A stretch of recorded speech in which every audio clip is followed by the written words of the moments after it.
On today's show, 4 pillars that will lead you to more practical action for productivity, plus a free upcoming webinar. This is Coaching for Leaders, episode 202. Produced by Innovate Learning, maximizing human potential. Greetings to you from Orange County, California. This is Coaching for Leaders, and I'm your host, Dave Stachowiak. Yes, you can lead, and this weekly show drives your professional development with resources, tools, and learning so you can do exactly that.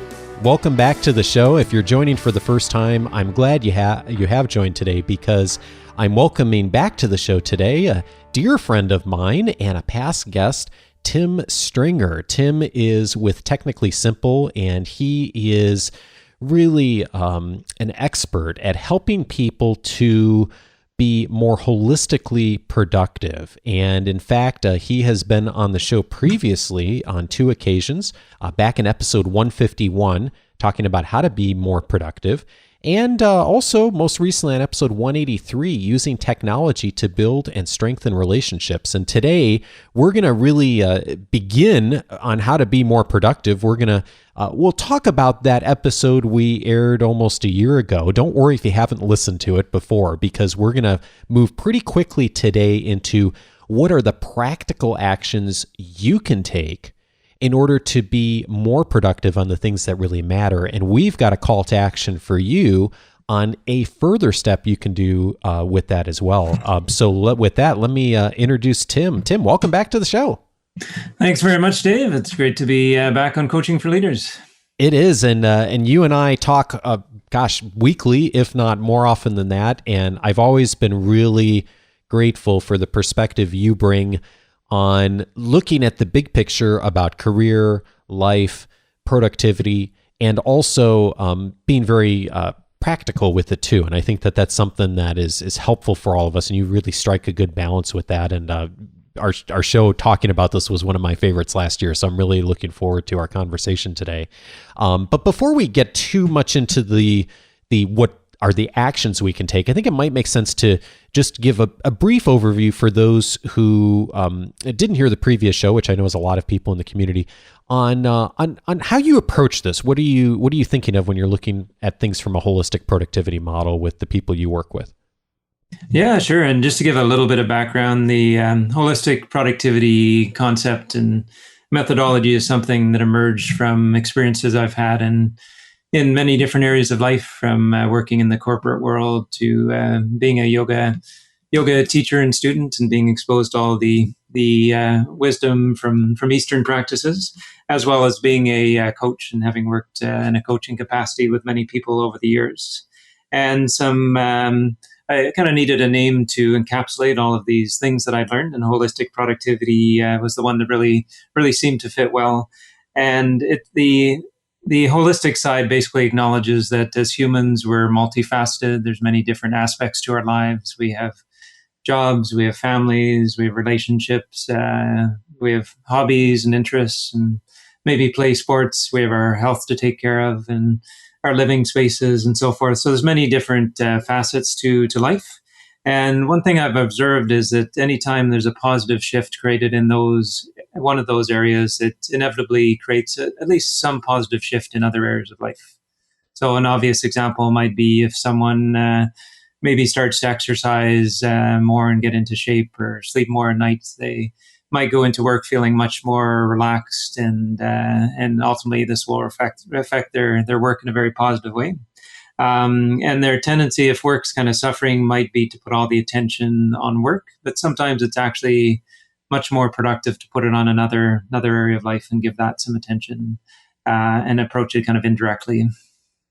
Tim, I can't help but notice that of many of the people that have great systems for people, Dale Carnegie included, you, many other systems I'm familiar with, are really intentional on helping people focus on 1 or 2 things at a time versus trying to take on everything. I think that that's a mistake often we make when we're trying to get better at doing things, is we try to do a little bit in a lot of areas instead of doing like what you said, of focus on one area that will really help benefit all the other areas too if you really did identify that well. And I know that's part of your methodology. And you've identified 4 pillars on how to do that we talked about in the previous episode. But I know today we're going to look at each of these 4 pillars, but talk about what are some of the things that you and I do practically. And I've actually done some prep work for our conversation today and looked at just, all the different areas of my life, professionally and personally. And so to the extent you'd like to, you can ask me about this and see where we go as far as what are the kinds of things a person should be thinking of when they're thinking about how can I be more holistically productive? Yeah, no, that sounds great. And so I thought we could go through each of the 4 pillars. I'll give a brief summary of the concept and the practice around each pillar. Okay. And great. then, definitely going into the practical side is ultimately what makes this meaningful. And there's a lot of great information out there. And I think one of the missing pieces is having a way to practice this and having even some examples some inspiration to draw upon. So, okay, good. Well, let's jump in the first one here, which is the first pillar of inner reflection. So, and I know sometimes some of these terms can sound touchy-feely to people. So tell me, like from a practical standpoint, when you're working with people, first of all, what does inner reflection mean? But what can you do to help people to really look inward on thinking about productivity? Yeah, so inner reflection. This first pillar was really inspired by a quote I read in a book by Tony Schwartz. It's called "The Way We're Working Isn't Working." And he quoted a couple of psychologists at Harvard University that said, we're already the most over-informed, under-reflective people in the history of civilization. And that felt like such a blunt statement, but at the same time, it really rang true. And both from my own experience and what I've witnessed with others is there's just so much to draw our attention out of ourselves, out of our own inner environment. And that inner environment would be where we contemplate, where we get a sense, does this feel right? Is this something that's aligned with who I am and my values in life and things like that? So a lot of that, those really key understandings, I think, are getting lost in favor of focusing outwards. And even people like going to Google and trying to find the answers to what's their purpose. And they might find some useful information there, but I think it's ultimately the inner reflection that is going to deliver meaningful results in that area. So in a very practical sense, journaling I find is one of the most powerful ways to reflect. And even this earlier today, before we started recording, I just took some time to reflect on what could this interview look like, and what were some things that I really wanted to communicate, and just giving myself a space to do that without it being kind of too contrived. It's really just kind of tapping into sort of that inner wisdom that gets buried in the noise of everyday life. It's amazing how much clarity I was able to achieve in a very short period of time. So journaling is one practice, certainly a meditation in its many forms, and that could be a formal meditation practice. Maybe someone just goes running in the morning or walks their dog, and it kind of takes them out of the sort of busyness, external focus, and allows them to connect. Yeah, I'd just be curious, what are some practices that you engage in either regularly or occasionally that kind of feed this area? A bunch of things come to mind, Tim. Most of the things you've mentioned are not things that I do as regularly as I'd like to. One of them is journaling, and I have started to do that a lot more regularly, although I still don't do it daily by any means.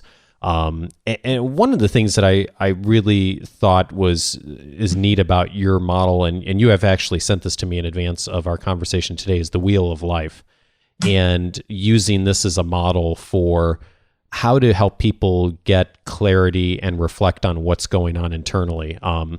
And what this is, for the benefit of you all listening, is essentially it's a wheel, and there's 8 different, it's actually like looking at a pizza. Tim, forgive the term. There's 8 slices of this wheel, and you've identified 8 areas that are helpful for us to look at: fun and recreation, physical environment, career, money, health, friends and family, significant other, and personal growth.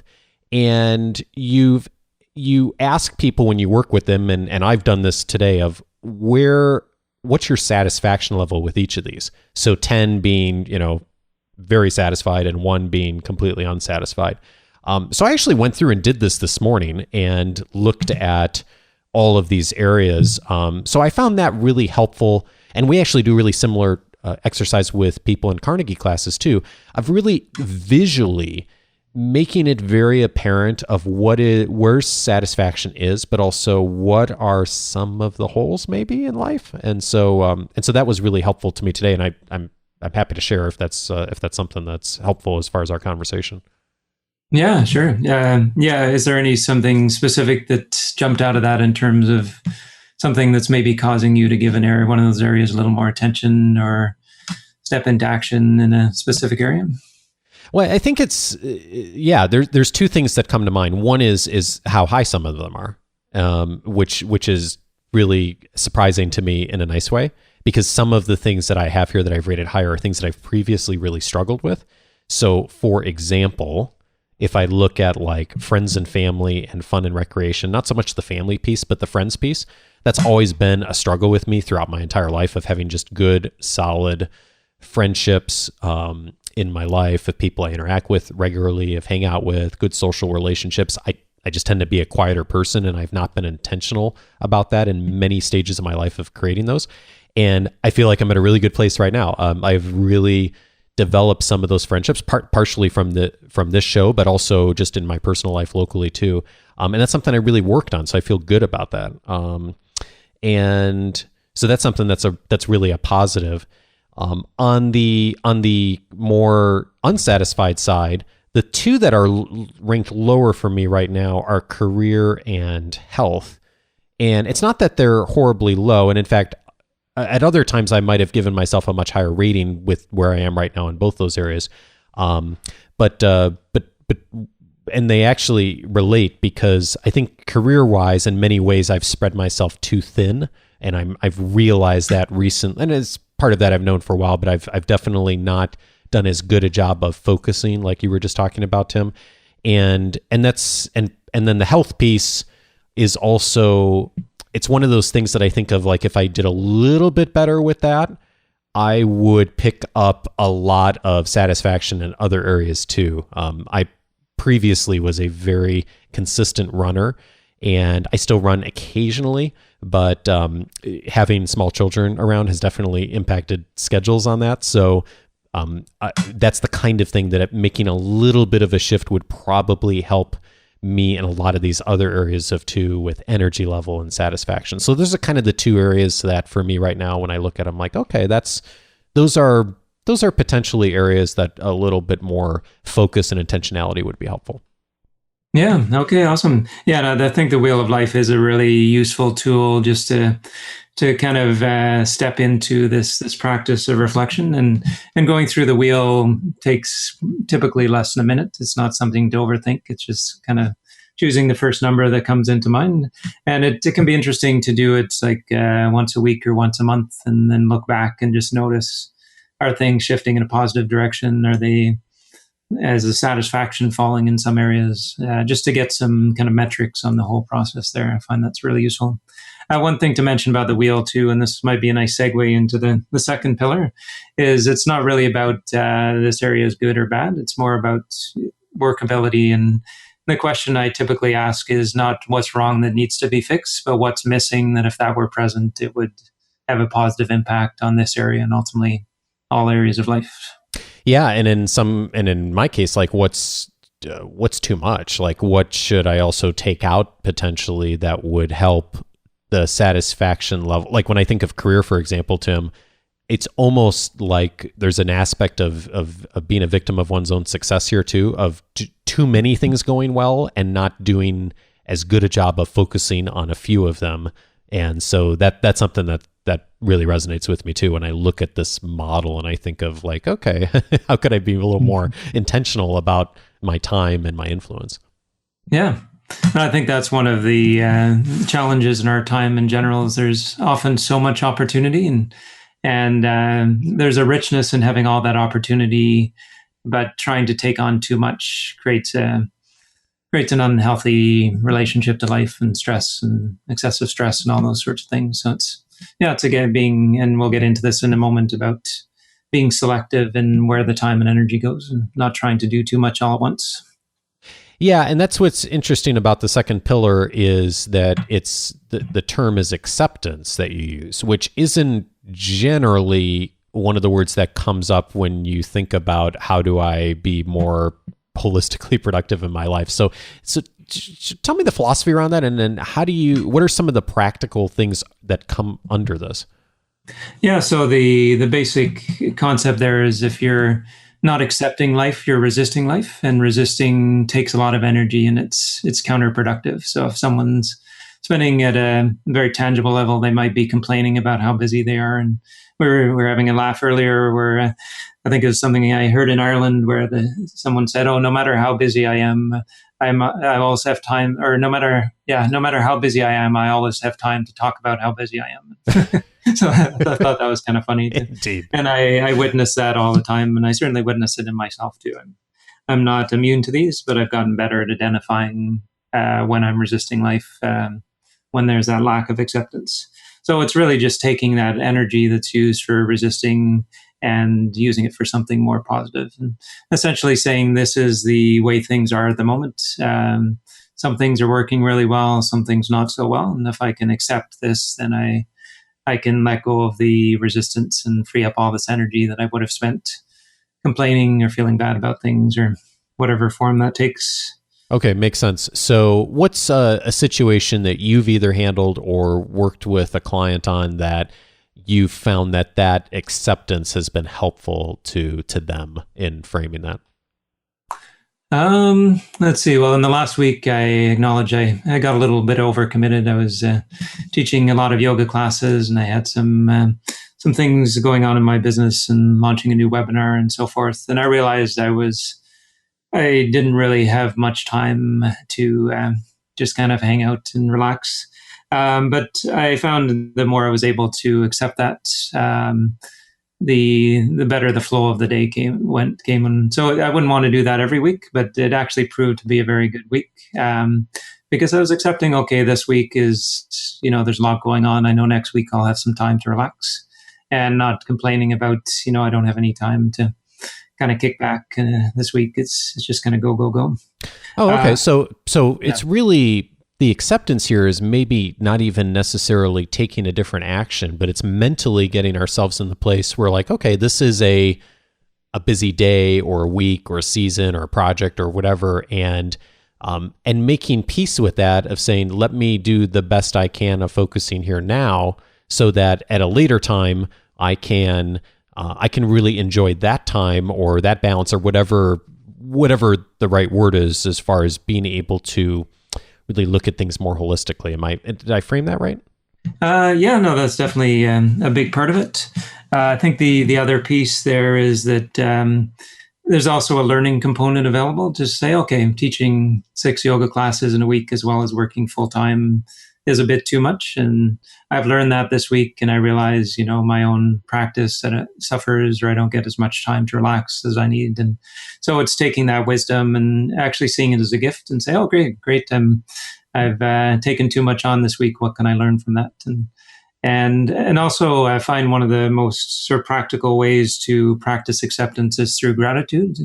Instead of saying, how did I let myself get to this place? And it's just saying, I'm so grateful that I have these opportunities to teach people and to share what I've learned, and just really dwelling in that space of gratitude. And that it's pretty hard to be kind of a victim and grateful at the same time. So it's and there's always things to be grateful for. Even when I was very ill back in 2008 and going through a stage 4 cancer, acceptance was one of the most powerful practices that I engaged in. And it's not like I was accepting it all the time, but I knew how to get to that place, and I got practice at being there. So whether it's major life circumstances or a busier week than would be preferable, then I think these practices apply equally well. I like that, and the balance of both acceptance in the moment, but also learning for the future. And I can resonate with that right now, Tim, because I've, for the last, what was coming to mind for me is the last 2 or 3 years, I've taught graduate courses at the university. Bonnie teaches at a couple a year. And I've noticed over the last couple of seasons of doing that I'm extremely stressed isn't even the right word, but not operating with any margin when those classes are going on. And even though they're very short and very intense courses, and that's been a learning process. It didn't happen immediately, but I've definitely noticed that that's something that I needed to do something about if I wanted to have a larger number of seasons of life where I'm operating with a little bit more margin. Because I think that margin's really key for all of us on how effective we can be. Mm-hmm. And something else to add in there, even when life gets, I'd say even especially when life gets very full and maybe there is a bit of overcommitment there, I think it's so essential to reflect, to say, okay, it's the beginning of the day. I know I've got a lot going on today, but it might seem kind of counterproductive to kind of hit the pause button and look at the day, but that's, I think, the most productive way to approach it. And then it becomes clear about, what can realistically be done today? What is something that can be left to another day? What are the key sort of things to put in place beyond, and what anything kind of bonus beyond that? And I think the flip side of that is the tendency is, I've noticed this for myself certainly, is to kind of not be especially unproductive that day, because there's so many things that I could be doing and not actually doing any of them, or just touching them and not really making much progress. So it's taking some time to reflect and saying, okay, this is what I'm up against today, and I'm going to block off some time for specific things that I know need to get done. I'm going to make sure I have some breaks during the day, even though it's a very full day, and just acknowledge that there's some stuff that I'd maybe like to get done that's not going to happen. So let's look at focus. And you mentioned this earlier. This is the third pillar, because I think that this ties right in with that, Tim, is why is focus so critical for us to really be holistically more effective and productive? I've just found, and certainly a lot of research to support this, that if we're trying to do too many things all at once and create too much change, we're changing gears a lot. And every time we change gears, every time we shift to a different context, there's some loss of productivity. So I found it's much more effective just to, instead of trying to do like 30 projects over like 12 months, to just say, I'm going to do 3 this month and just leave the other 27 behind, and then kind of slot them in. And maybe some of them will even just become irrelevant at some point along the way. There's a great quote from Steve Jobs on this too. I've got here. He says, "That's been one of my mantras: focus and simplicity. Simple can be harder than complex. You have to work hard to get your thinking clean to make it simple. But it's worth it in the end, because once you get there, you can move mountains." And it reminds me of when Steve Jobs came back to Apple, and the company was pretty much in shambles at that point, and they had all kinds of products going on, and some of the people who work there didn't know what about some of the products, and some were only available in education. It was a real sort of jumble, and he came back and simplified things, and that's where the company turns around. So that can work at definitely at a macro level, but I think it can work equally well at an individual level to get to that place of focus and simplicity, and say, okay, what is most important right now? What will support me in moving forward? What's the best use of my time over the next week or the next month or whatever time frame that's being looked at? And the challenge I find, both for myself and the people I work with, Tim, is that our human tendency is do the exact opposite. Like if we want to be more productive, of like to take on a whole bunch of different things. And you're so right. Like simplicity is way more difficult than complexity. It's easy to do lots of things. And that's one of the things I love about your approach, and what we do at Dale Carnegie is very much getting people to focus on one area.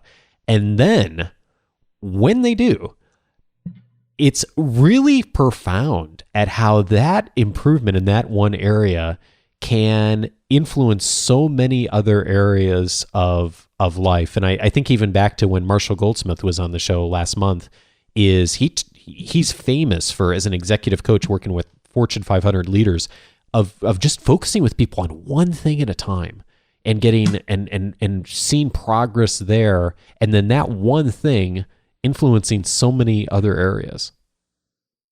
And I think another piece of that is there's the satisfaction of actually completing something. Yeah. Versus the satisfaction of making a little bit of movement on a whole bunch of different projects is not nearly as significant. But to actually start something and complete it and see a measurable result, I think that really helps to keep the momentum going.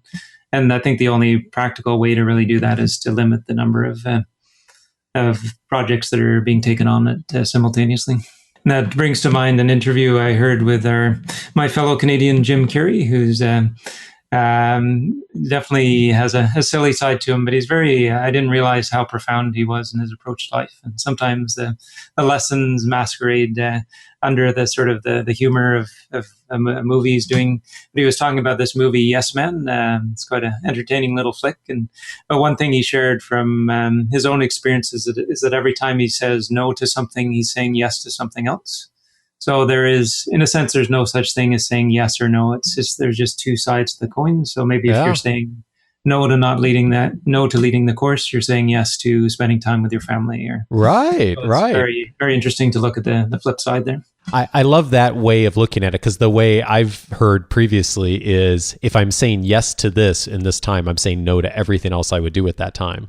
But I like the way you framed it better, of that if I say no to this, I'm saying yes to the things that I know are important in my life that I've already identified as being really critical for my happiness and my career success. Yeah. And quote David Allen, he says, you can do anything, you just can't do everything. So it's really a luxury to have so many opportunities to pick from.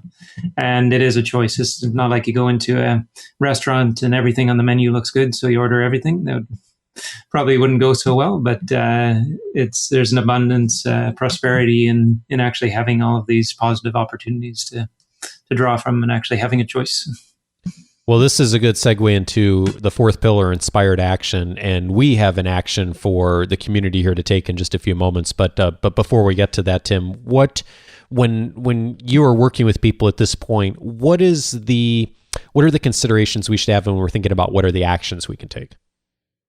Yeah, so one way of approaching life, maybe somebody has identified an area to focus on, and it can occur sometimes that I need to do some things so I can have something, so I can be a certain way. So I need to land this new job or take the business to the next level so I can be happy and fulfilled.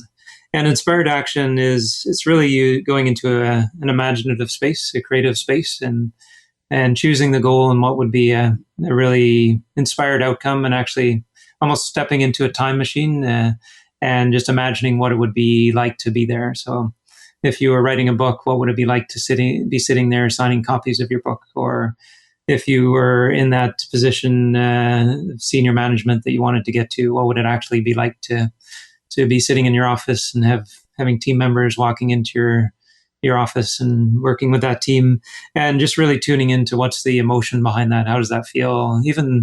Even our posture tends to shift. Our facial expressions might change radically. It's easier for other people to see it. And so it's always a fun exercise to do in courses. And then realizing that inspiration that was created in the moment, even though nothing has changed, can be called upon at any point. So it's acting as if that thing that you want to achieve already exists, and taking that attitude. So it's even the challenging, more mundane actions come from a place of inspiration. There tends to be much more of a flow versus the sort of drudgery of having to do something to get to a certain place, to be a certain way. Well, Tim, that is that just, it sounds so good, and I know that one of the stopping points for a lot of us is that we hear a model like this and we say, okay, it sounds good. And then we kind of go on with our day and we operate under what we've always done before. And so one of the things you and I talked about in advance is let's find a way to really help people to step into action.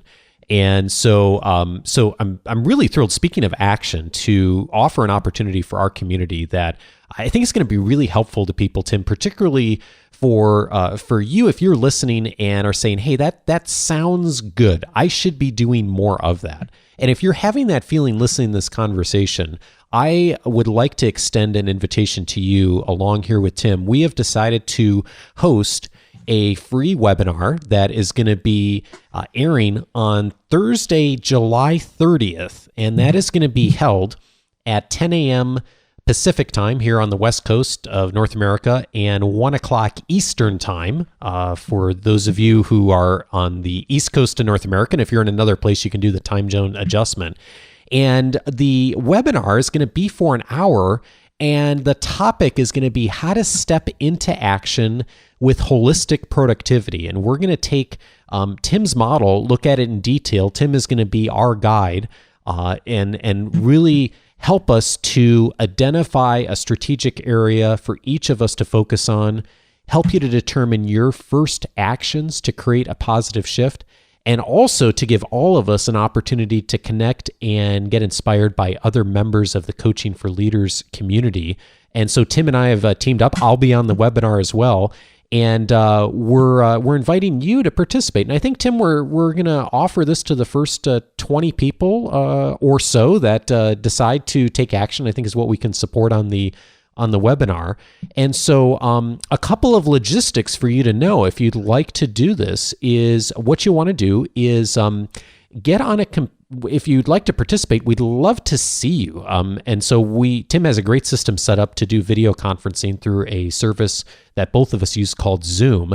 And so we're not going to be recording the webinar, but we do want people to interact and for us to have a chance to video conference with you and to walk you through these areas. And so if that's something you're willing to do, here's the link you're going to want to go to in order to reserve your spot. coachingforleaders.com/step-into-action. So again, that's coachingforleaders.com/step-into-action. I'll put the link on the show notes. And again, it's Thursday, July 30th, 2015, 10 a.m. Pacific, 1 o'clock Eastern time. And our topic again, how to step into action with holistic productivity. And I think it's going to be a lot of fun to really go into depth with those in the community, Tim, who are really wanting to move forward on this. And I'm just excited to see what comes out of it with the conversation.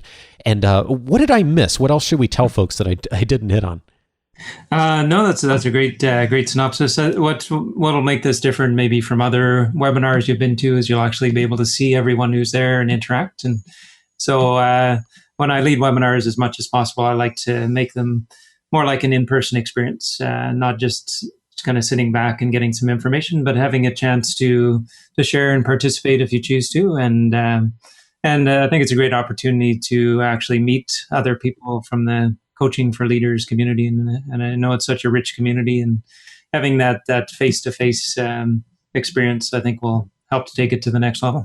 Yeah, I'm really giddy, Tim, to get the chance to see people on video and to get to work with folks. And so it's going to be a ton of fun. And I just really can't wait to see what comes out of it for folks. And I think that it, and this, like you said, will be very different than, this is not one of those webinars where you hit the play button and you kind of sit and eat your lunch and do other things. We really are going to set it up as a very interactive experience. So we think it'll be a lot of fun for you if you decide to participate. So we hope that you do. And apologies in advance if we can't accommodate you, if you get to this link later, well after the show airs. But again, if you are interested, coachingforleaders.com/step-into-action.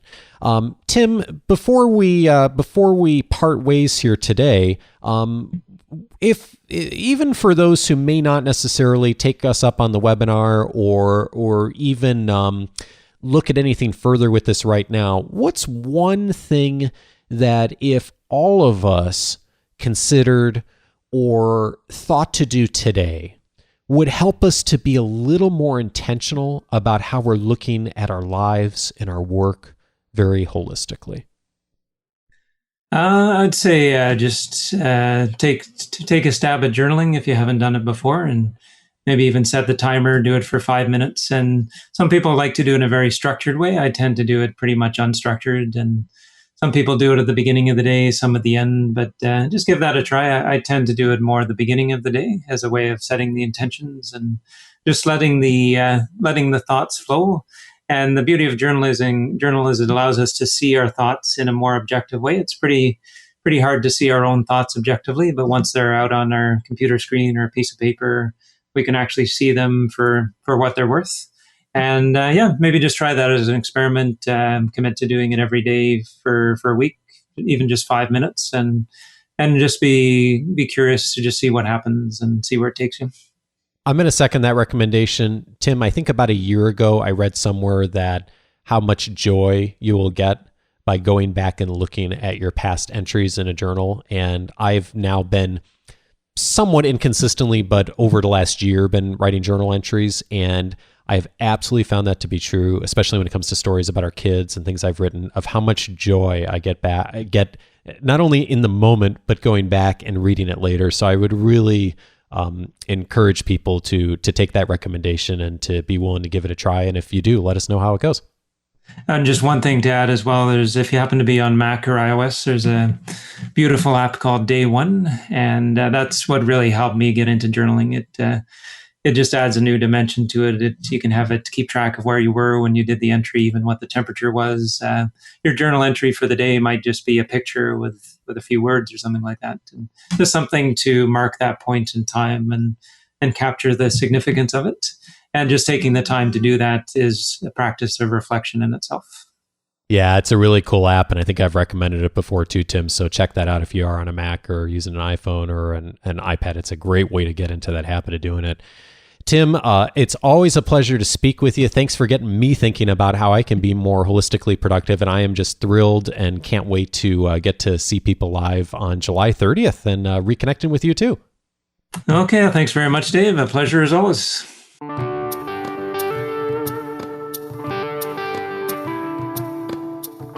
I want to thank Tim again for partnering with me to offer this free upcoming webinar. Again, that's Thursday, July 30th, 2015 at 10 a.m. Pacific, 1 o'clock Eastern Time. And so if that is of interest to you, hop online quickly because it will likely fill. We've just got room for 20 folks in order to make everything work well with the video. coachingforleaders.com/step-into-action is the best way to get there, and you'll be able to hold your spot. And of course, that link will be in the leadership guide coming on Wednesday. But if you're really interested in getting on the webinar, I'd hop on there even sooner as soon as you hear this, just to make sure that you can get a spot. So again, coachingforleaders.com/step-into-action. As always, love to get your comments and questions for the next Q&A show that is coming up here in 2 weeks. And you can submit comments and questions anytime at coachingforleaders.com/feedback. That's the best way to get them to us. And while you're online, please join my weekly leadership guide. It is delivered to your inbox on Wednesdays. It includes always my recommendations for articles, podcasts, videos, books, some thoughts from me on all those, and I curate it in such a way that'll be helpful to you on a particular topic, get you thinking more about your leadership immediately and what you can do to continue to better yourself in one aspect of leadership. And it also includes an overview of the weekly show notes every week. So if you listen while you're on the go, it'll give you a good way to follow up on the links and resources that we mention in every show. And as a bonus, if you haven't joined before, you're going to get the weekly leadership guide on Wednesdays, of course, but access to my reader's guide that lists the 10 leadership books that will help you get better results from others, with brief summaries from me on the value of each of those books. It's an 11-page reader's guide and a 9-minute video of all those book recommendations.